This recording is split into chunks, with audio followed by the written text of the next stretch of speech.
let's talk about motion for summary judgment. Now, I mentioned the summary judgment in the overview of this whole process.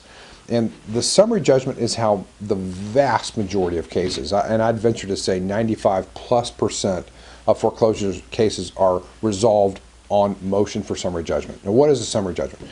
And it's a motion that says, Judge, you know what, as a matter of law, we're entitled to a judgment. There's no dispute of material facts. As a matter of law, they didn't do what they were supposed to do, so we win and we get the house. That's kind of what the summary judgment is. So the only way to defeat that is to show that there either is, as a matter of law, they can't do it, or more often than not, is to show that there's a dispute of material fact. And that's really probably your best bet for defeating the summary judgment, is to show that, you know what, there's a dispute about this stuff, which is, you know, when was this promissory note transferred? How was it transferred? Who transferred it? Who created it? Was it a law firm that did it?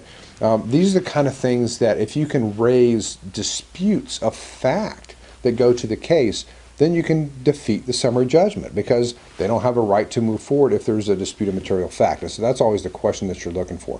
That's another reason why discovery is a nice thing, because they can't move forward with the summary judgment if you have pending discovery requests. Now, I use that a lot of times. You know, I'll throw out discovery and they don't respond to it. Remember I told you not to compel them to?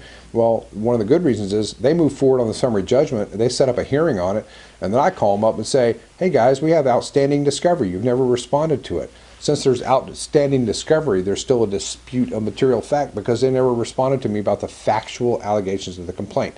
And so, you know, that's what it all goes to, is really the fact. Now, are you going to beat them on the law? Probably not. But the fact is what we're looking for, all right? So how does this work? So, you know, assuming that you have things that you can raise as factual problems with their case, and we've already talked about that, you know, problems with the note and the transfers and how that works, there'd be a hearing on the motion for summary judgment, probably the same way as on the motion to dismiss and motion to compel, either in the courtroom or in the judge's chambers. And we've already been down that road. We know how that works. So you're going to go in and you're going to argue the different disputes of material fact that you have. And your goal is to have the motion for summary judgment denied. And sometimes that's successful. And if that happens, either they'll allow them to do an amended motion for summary judgment and set that for hearing, or the judge will just deny it out of hand and set it for trial, which is another ball game. But for the time being, at least you bought more time in the house if you can defeat the summary judgment motion. Now, how about something else? Let's say that there's no way to defeat the summary judgment. You've tried, they've come up with all the documents, or they've made them up, whatever they've done, and you really have nothing to do. What you can try to do is to ask the attorneys if they will extend the sale date. Now, remember I told you earlier that typically they set the sale 30 days after the summary judgment hearing. You can ask them for 60 or 90 days as a sale date to buy more time in the home, and potentially to buy more time to do a modification or to potentially do some bankruptcy. But that's one of the things you want to consider if you can't win the summary judgment. If you win the summary judgment, which is going to be our goal, then you're going to force them into either another hearing or a trial. All right.